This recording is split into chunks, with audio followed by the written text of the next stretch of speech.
It is my privilege to introduce you to our featured speaker tonight, Cheri McCutchen. Cheri has spent her life doing new things, from her preschool startup to current role as director of the Compassion New England. She has believed in the power of doing something. She has served as Compassion New England's chief visionary and director of all operations for 9 years. During her tenure at CNE, she has added 2 community programs that currently serve the Boston area as well as Metro West. I'm not going to give you her full bio because I'm sure she's going to want to share a lot of this with you, and we have some great slides to go with it. So Cheri is honored to tell you about her story and the story of the power of community good that has created hope and help. So without further ado, Cheri, thank you so much again for being here today.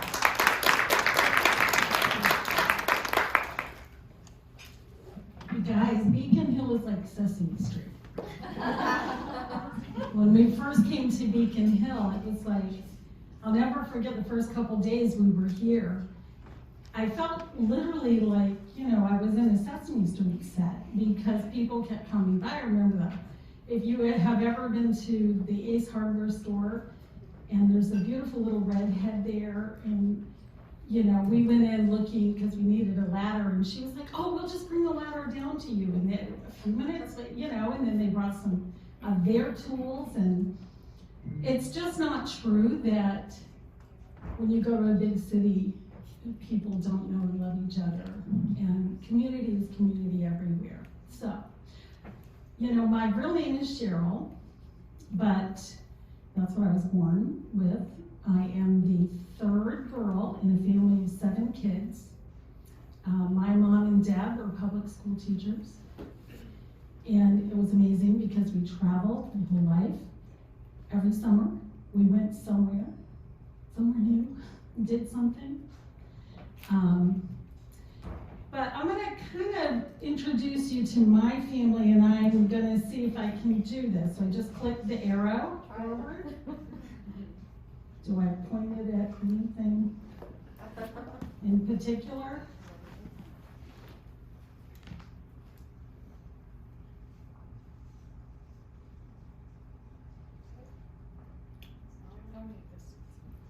We can hit the button for it. Yeah, hit the button. Go like that.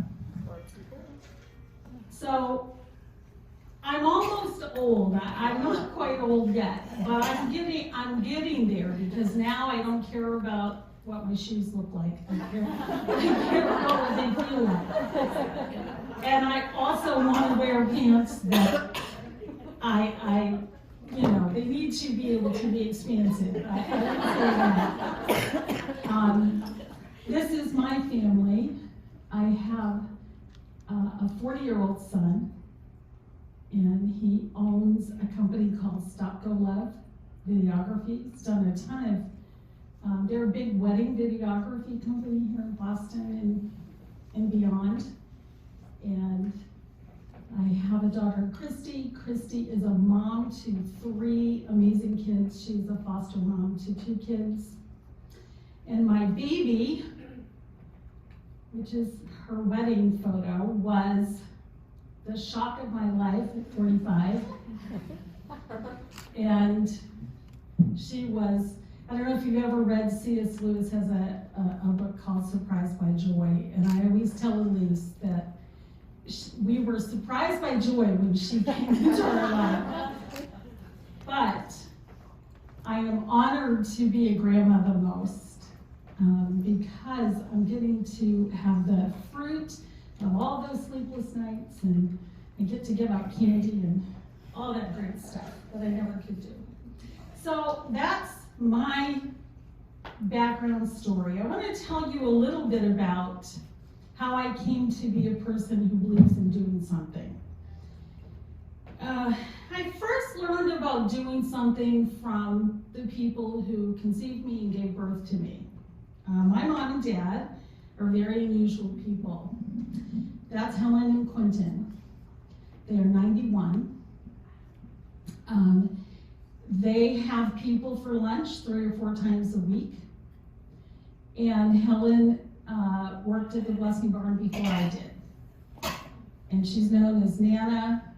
she's the reason I really got engaged with it, because she was so involved in doing something there. My mom and dad my dad is from Minnesota, my mom's from Tennessee, my mother washes her windows, and my dad is like, oh boy, everything's gonna be great. It's like my family is, they're married. But they were so united in this idea that when they had kids, they were gonna explain to their kids that part of why we came into this world is so that we could be a part of community. And that community, every time you are in community, there's an opportunity for your little person, your body, your footprint to make a difference. And you get to choose if it's a positive difference or if it's a negative difference. And my mom would always say, don't be a do-nothing. Do something. So, I was voluntold. How many of you were ever voluntold as a kid? I would go home, my mom would say, hey, listen, I volunteered you to clean for Miss Alice. You're gonna be there Saturday morning. You and the girls, you're gonna all go clean for her. We did that every Saturday. We were voluntold in some place. It never killed me, and it brought things into my life that I could never have imagined would have paved the way for what I've been able to do. My mom and dad also, they really instilled in me this idea that if I did something, it would pave the way for the next thing. Now, maybe not me, but maybe someone else.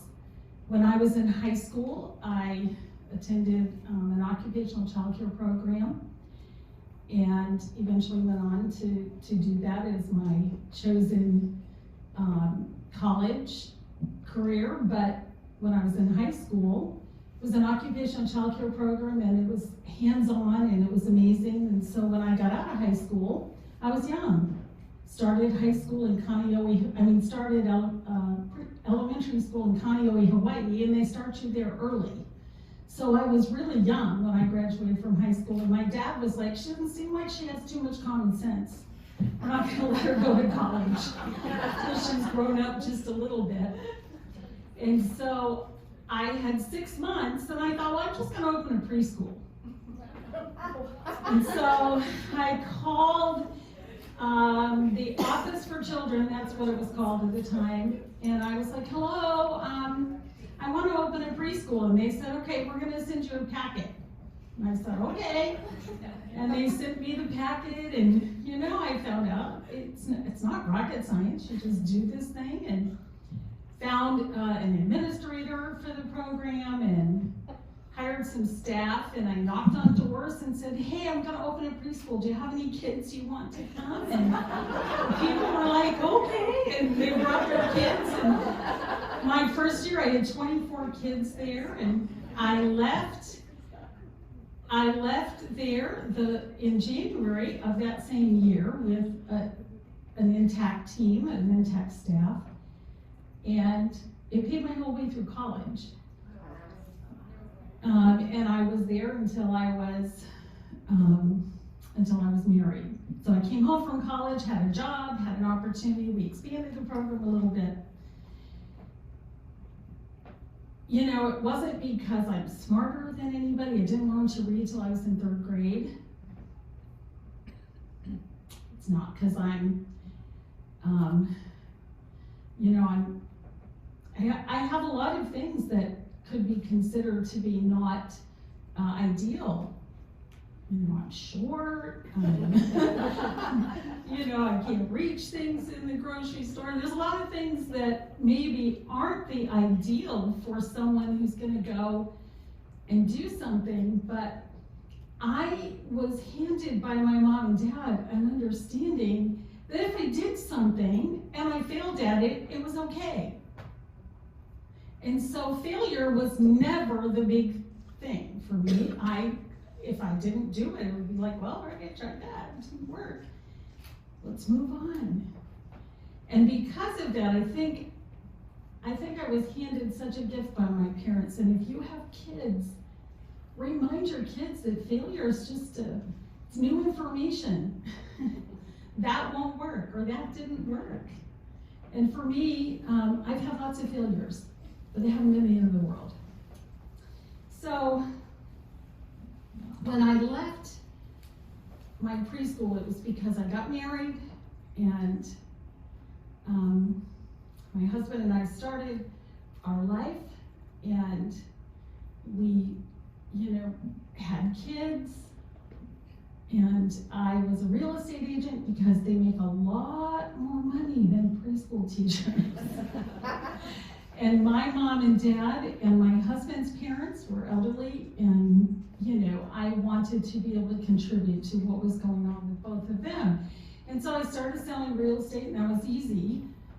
It was at a market, it was the worst time in the market. The FDIC owned everything, and it was just wonderful. I think I sold a house my very first day. And only because I answered the phone, you guys. Nobody else was there to answer. And then I began to really have conversations with myself. And I really encourage you to talk to yourself. Get to know who you are and what you're thinking about. Because I started talking to myself about, you could go on forever just ticking off being successful at this, putting money in the bank, doing whatever. What do you really want done at the end of your life? What do you want to have engaged in? And my mom had been at the Blessing Barn in Milford. The Blessing Barn, I'll tell you a little bit about the story of it. It was started by a church youth group. They had a yard sale. Our church had a barn next to the church, and at the end of the yard sale, you know what happens. All the kids go home, and there's all that stuff out there. And so the couple moms that were left were like, well, let's just put it in the barn. So they put it in the barn, and then a conversation was started. Well, hey, maybe we can keep selling this stuff, and this stuff might be able to translate into money, because we always get phone calls for people. Do you have any money for an electric bill, for a car payment? Do you have any money for shoes? My kid needs diapers. And and so the Blessing Barn was started with this idea that there would be resources to meet those needs. Local need, local aid. And so Katrina happened. 2 years after they started that, there was just a little thrift store in a barn, and then Katrina happened. And we thought, well, we have a big field next to the barn. What if we put a tent up and we say to our community, hey, you guys want to do something? You want to help the folks that are in trouble? We want new stuff. Don't bring us your old stuff. Bring us everything new. And we need all size clothing, we need all size, things that people do not really want to wear your old underwear, folks. I'm telling you, when there's a crisis, they don't want to wear them, So the whole entire region brought stuff to this tent. The tent, we filled 21 tractor trailers. And built 21 houses and did 21 missions trips there to build houses. So we sent contractors and laborers and people who had skill to go make a difference, to do something. Everybody doing a little bit so that something was done at the end of it. So Compassion New England had a wonderful director. Her name was Brandy. And Brandy made the decision she was ready to kind of move over, and she felt like it was time for there to be a new vision and maybe some new things added. And so I agreed to go in and take part at Compassion New England.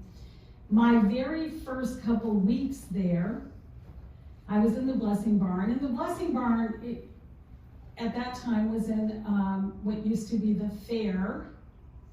Like, you know, at the fair, it's like one of those department stores, and so we occupied what was the fair. It was big, but it really was more like a, you know, any kind of a thrift store, you know, just sort of anything put anywhere. And you're gonna not believe this, but it's true. They didn't put prices on anything.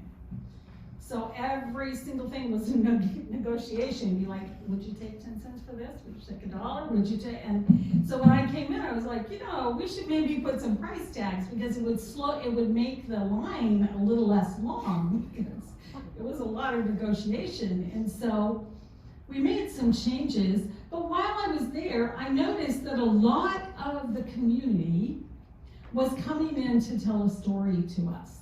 They knew that we would offer them anything we had available to us. So if they needed dishes, they could get dishes. If somebody was in need, they could come and take it for free. But we always required them to tell a story. Please tell us your story. They would come in to tell the story, but they would be in the middle of the entire store because we didn't have a story room.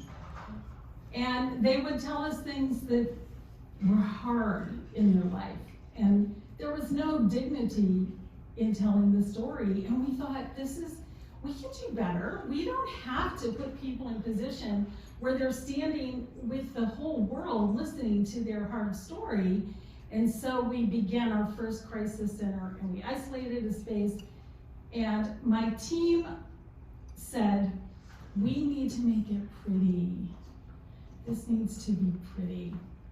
And so that began the first Compassion Crisis Center, and within a few years, we were established with SMOC and Healthy Families and WIC, and we partner with so many different organizations. In Mattapan, we work with the Women's Health Center and with the police station and with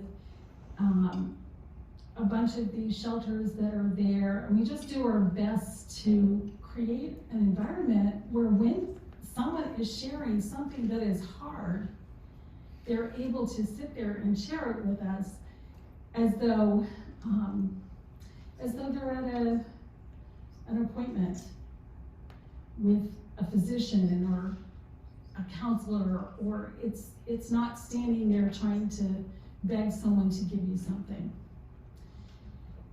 So I want to share a few pictures with you. This is the happy place. So in that first barn that I was at, that was at the fair, we were having a lot of folks come to us and say, hey, we have special needs population and they need work to be done and they need occupational opportunities. And so I didn't know anything about this, so I brought them in the back. I'd give them a bin of socks. They would put the socks together, and then I would quickly take them apart for the next group to come in, because I don't know what I was doing with that. And I started thinking, well, this could be done better. I'm doing something, but it's really a lame something. This is not being done well. And so I started pursuing a young lady that I've been very involved in her life, and she was had gotten her degree in special needs, and she was working in Ireland at the time, and I heard she was coming home, and I said, Megan, what would your dream be if you could create an environment in our community where we could serve folks with special needs? And she immediately said, sensory gym, occupational program that has iPad prompts, that has the ability for folks to come in, they know what their job is going to be, they get a badge, they walk in the door, they get support while they're doing it, they're treated with honor and respect. And I was like, great, get here as quick as you can. And we funded her paycheck for 2 years and made that a priority so that we could be sure that Compassion New England made a place for the Happy Place. So today the Happy Place serves about 195 students and adults. Maybe we can show you some pictures of our friends. This is our sensory space. You can go on. These are some of our adult clubhouse members. We have an amazing 35,000 square foot building now in Northbridge, and it is operational all week and in the evenings, and we provide free respite opportunities for families who are caregivers, and we also provide an opportunity for our students to come and have friendships, because friendships matter. They matter to me, and they matter to you, and they matter to all of our friends at the Happy Place. And we have a couple viral TikToks, like 6.9 million views or something. You can look us up on the Happy Place. So vocational program, this is the apparel store. They run this store, they stock the store, they run the register, and they are prominent in our community. This is our crisis center, and this is where we listen to stories. I want to tell you the story of this one lady. One day, I got a phone call that we had someone in our building who was in need of us serving them. And I'm gonna let her tell the story, and then I'll tell you a little bit more about her. This is our Minden store. I came here to Milford with nothing but a bag of dirty laundry, and I was told about the crisis center at the Blessing Barn.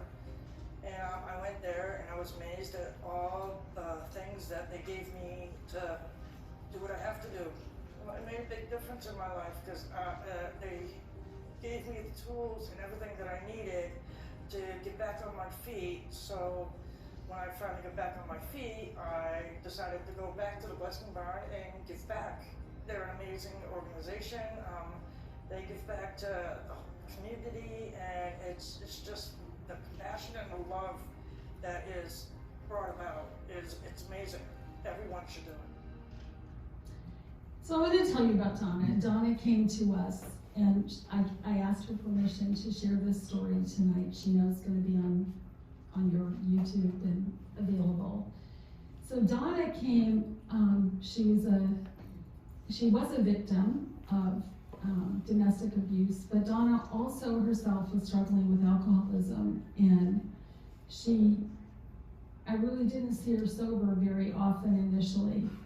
She came as someone who needed help, and then even in the middle of all the chaos, she hadn't fixed her life. She was living in smock housing. We served her with that. She came to volunteer.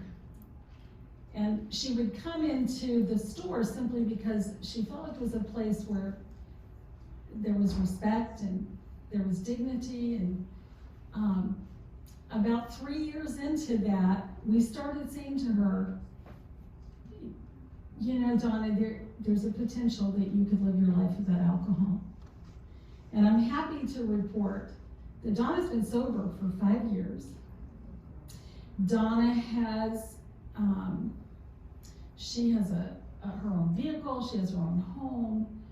Her 2 kids just graduated. She had twins when she came to us. They were 8. They just graduated from high school.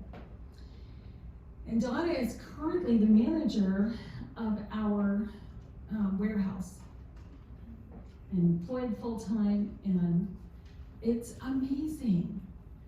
You know, when you do something, it's generational for some people. Doing something might be the difference between whether twins get to graduate from high school or they become, it might be, I don't know that for sure, but I do know for sure we were part of the story. And that when those kids look back on their story, they're going to see Compassion New England in the center. And how does Compassion New England work? Well, I'm going to tell you the story of the Blessing Barn. So the Blessing Barn it's a beautiful facility. Oh, this is Mattapan. Let me get through this. This is our Mattapan store. And this is, you can go to the next picture. These are some of the folks. This was during a season that just happened here in Boston because many folks that had, I don't know if you remember when there was a bunch of Haitian immigrants that were under the bridge, and many of them came to Boston. They were flown into Boston, and they landed in the Mattapan marketplace, and so we had hundreds come to our crisis center in the Mattapan Square, and we're so honored that we got to be a part of that. And I want to tell you how we're able to afford to do that. So we'll go through these pictures.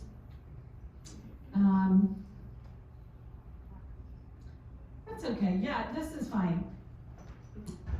They set this up so that I can tell you about all of our programs, and then I'll tell you about the Blessing Barns.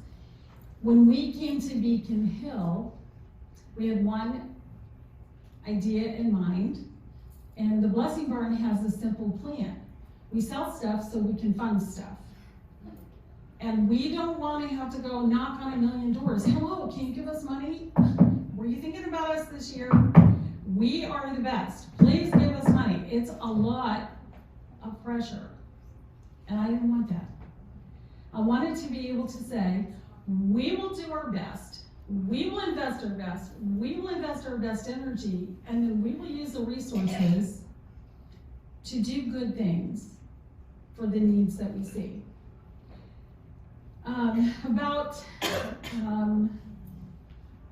About 14 years ago, my grandson hit his head and on a chair leg. And when he hit his head on a chair leg, he started a brain bleed that went unnoticed. They went to the emergency room, didn't notice it. So about 4 days later, he was quite ill, and we ended up coming into the Boston area, and we all live in the Minden area. The Minden Drive-In, have you ever heard of that? That's where we live. And it's about 45 minutes on good driving time and an hour if it's a little tough. I stayed at Children's Hospital with my daughter and her husband, and it was a real grave situation, and so they hardly left the room. But I would leave the room and I would go down into the lobby of the hospital, and I would see all these people from all over the world sleeping. And this is pre-COVID, of course, and so things have changed. But you know, I don't know where those folks are going now because there's not the same lobby area that there used to be. But people were clearly exhausted, and not only were they exhausted, like, you know, physically, but they were just, their spirits were just worn out. And I thought, I wish I had a room in the city that I could offer these folks. If it's just one family that I could say, hey, listen, here's a key. Go in. Everything you need is there. When you wake up in the morning, there's going to be a coffee pot. Go take care of what matters. And that dream was planted in my heart. And I began talking about it because I talk about everything that I dream. And I started sharing with people. Hey, listen, I want to do a room in the city. And I was not director of Compassion New England, and I was not the person in charge of being a visionary, but once I had the opportunity and we had opened the Happy Place and we had built a couple crisis centers, I knew it was time to come to Boston, establish a store that would fund what it costs to put people in housing. And so we have property on Grove Street, and then we also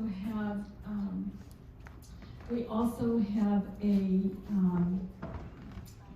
funding that we're able to give when people need Airbnb. We do that in the Boston Children's Hospital area and that sort of thing. So Room in the City is up and running. You can, I don't know if there's any more pictures to that. Let's see. Yep. And it's a wonderful place. We've had so many families. How do we fund it? And this is what I will show you. So the Blessing Barn has a simple idea.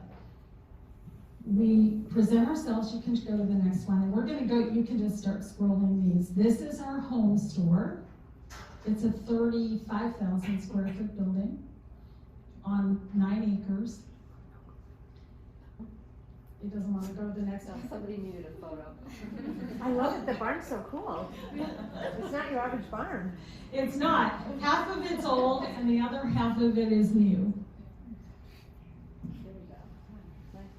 Oh, wow. So we don't have, our store is not your typical, maybe slow these down a little bit. Our store is not your typical thrift store. We've moved into the same thing. We take donations just like Sabres or anyone else does, but we curate everything. We tell stories with our product. We get rid of what is not good. We don't put it out just because it was given to us. And we tell people when they donate, if it's not good, we're getting rid of it. If it's dirty, if it's, and our community has wanted to do something, and so they have started bringing us the best of the best. And that has been a wonderful thing that's happened. The other thing we do, and I don't know if you guys can all see, I don't know if this is far enough back, but you can go to the next pictures. We have such a large space that we're able to have vignettes everywhere and curate, and go to the next. We have a wonderful design team, and our design team makes sure that the product that comes into us that is going to have a new life or a new home is presented in the most honorable way.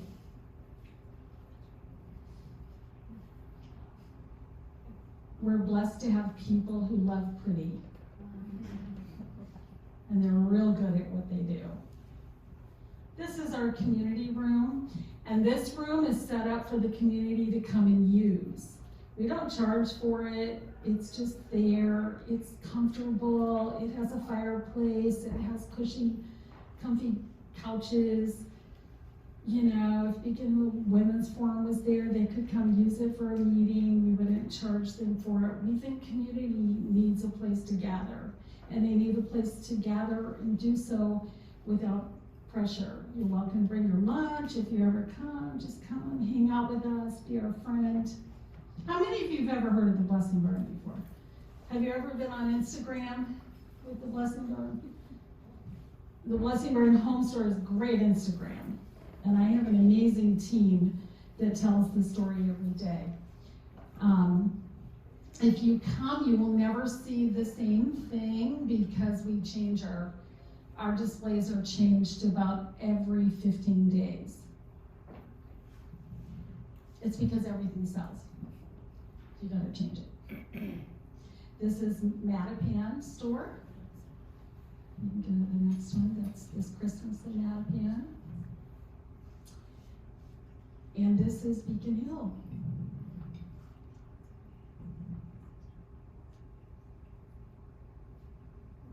Now this is the next thing. This is our new story. So I've always had this idea that many of our special needs population, do you know that when you are a mom or a dad or a caregiver of a special needs person that has been engaged in the public school system, when they are 22, they age out, and it's the big bye-bye, good luck, hope you find a program. That's the whole approach.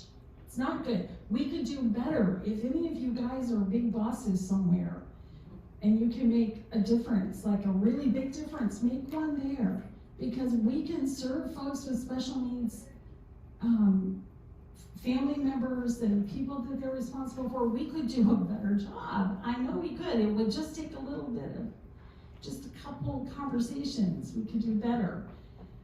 But I always had this idea that we could employ some of our aged out 22-year-olds and give them an opportunity to be a partner with the community and be part of the community, and also to receive a paycheck. So this is our new facility, and the books are awesome, huh? Hanging from there. We have not opened yet. It's going to open in February. In addition to this, on this campus, we are putting a food truck. So, and that's our food truck. Where was this one? This is also in Menden. Okay. But that food truck can travel. Do not. You know, if I leave you with anything tonight, it's just simply this.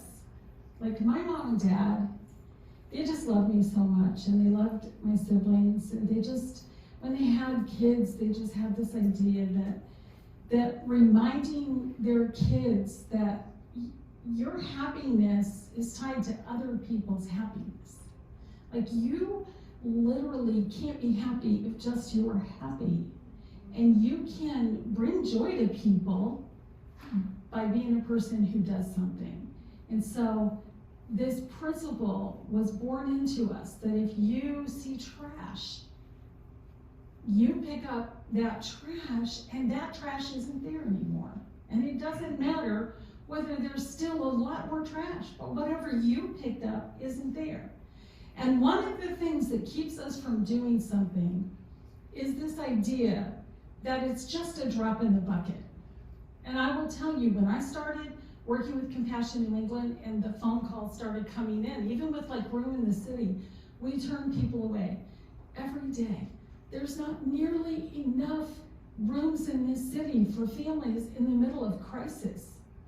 You know, there's not nearly enough room. But for the families who are using that space, we are literally difference makers for that moment and that time. And they have had something done. And if I do something, and you do something, and you do something, you do something, you just have, it's a good idea. And it will really be a part of changing our world. So my challenge to you guys, I challenge you guys to become do something people. And in order to be a do something person, you've got to be willing to do something. So willingness is the first thing. And Helen and Quentin didn't give me that option when I was little, but I understood something really important. And if you don't hear anything else that I'm going to say to you, listen to this and teach this to your kids, because this is so important. My mom and dad made it crystal clear to me that I did not have an obligation to do something. I had an opportunity. And they taught me that an opportunity to do something was for me. That this was part of how I was going to become shaped, and how I was going to become able to interact with myself and story tell to myself about my place in this world. So you've got to be willing. You're willing to give movement to your thought. It's trash on the ground. I'll bend down and pick it up. Number 2, you have to understand that this opportunity that you are participating in, it supersedes any good that you're doing for others. And number 3, doing something is quite often small.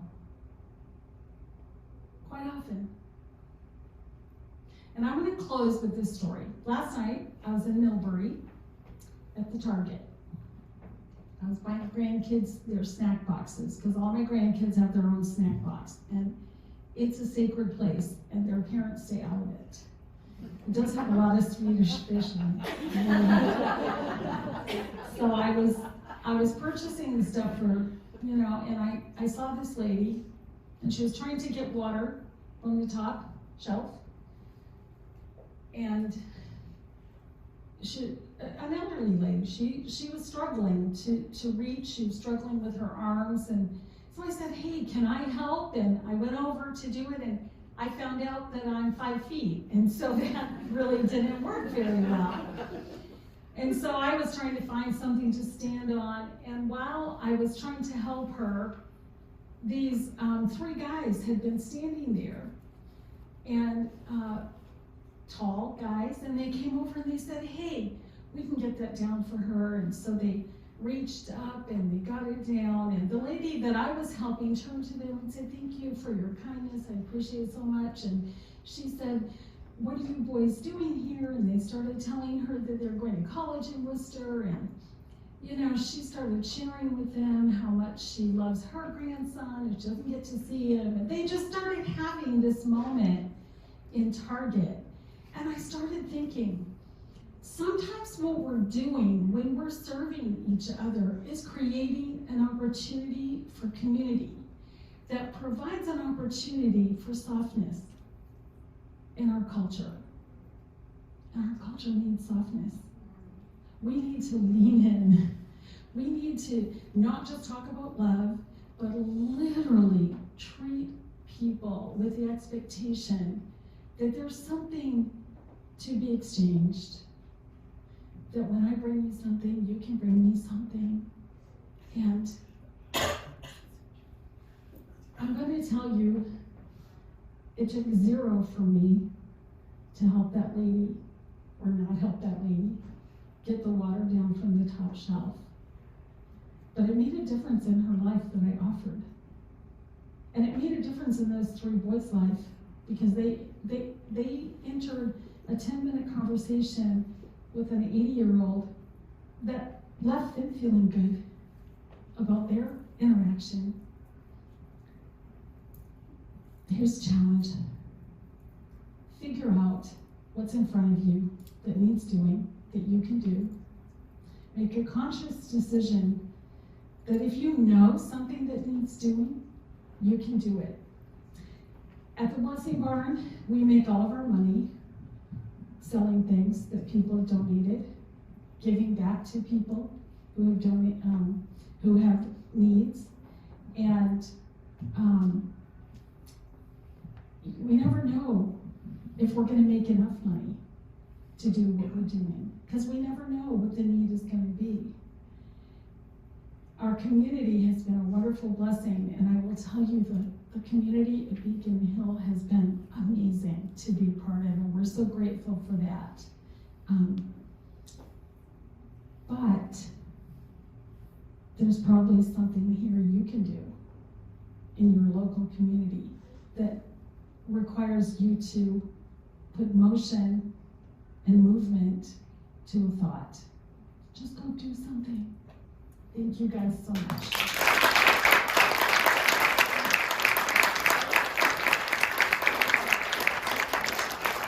Okay, does anybody have, yes? I have a question. First of all, I have to say you're being much too humble about the Blessing Barn.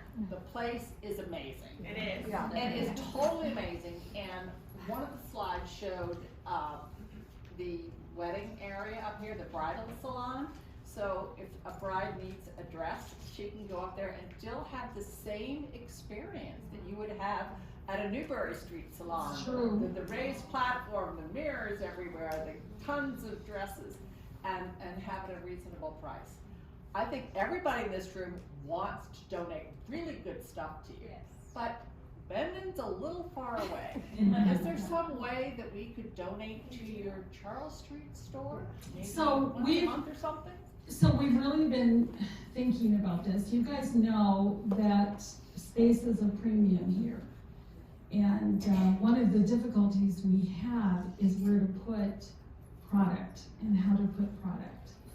So even in our Minden store, we only do donations on Wednesday, Friday, and Saturdays, because when we allow donations 5 days a week or 6 days a week, we were overwhelmed in a way that was unhealthy for what we were trying to accomplish. It just made no sense. And so here we have said, you're welcome to donate, but it needs to be in small, and thoughtful donations. So what doesn't help is when you bring us all your summer clothes in October, when you're cleaning your closet for your winter clothes. That isn't helpful to us, because we have to then, even if it's great stuff, we have to store it somewhere. And so that's not helpful. But it is helpful if you bring us seasonal things that are, ready to go and can be put out on the floor. It's helpful if you bring us, and even if you just shoot us an email and tell us, hey, I have 6 bags, but they contain the following things, then we can look at our store and assess, we have room. Like right now, we've scaled back what's in our store because we took all of Christmas out. It's much more empty than it typically is. So, there's probably more opportunity to donate. Room in the City, you can make a financial donation to Room in the City. That is a program that costs money, a lot of money. And I like to keep extra money so that when I get a phone call today, a family having an opportunity to have a kidney transplant. Well, they don't know Boston, and they don't know the difference from one neighborhood to another. And there's a lot of overwhelming responsibility that people have when they get that kind, and they really just focused on their kid. So we try to do that for them. It's not cheap. We haven't found any landlords that just want to let us do that for free. But if you know of one, please give them my number. Would it be helpful to work towards a storage unit in the Boston area? Yes. So that we can do summer, fall, and not be seasonal? And there's one Somerville, there's one places that isn't that like $200 a month. Well, we have storage in our facility. If it was not right here where my team could go, the problem is, and what you really need to be able to do, is sell something and take something out. Right. And so if it's in a storage unit, that we are literally just as close in Minden to come. It's not that much further than Somerville by the time you get through traffic. Yeah. Hi, I've mentioned this to the people at the store a few times, but it might just be nice to know where to donate, because I've gone in there a handful of times and I didn't want to necessarily buy anything, but I certainly support the mission, and to be a monthly donor or have information available at the store for Beacon Hill people who want to support the mission. So I haven't been in for like 2 months, so maybe you have it by then, but having that information at least to like hand off would be really helpful. We do actually have cards, and sometimes our staff, they're not lovely people. I love not on their game and don't hand you that card. But they will be giving you cards from now on.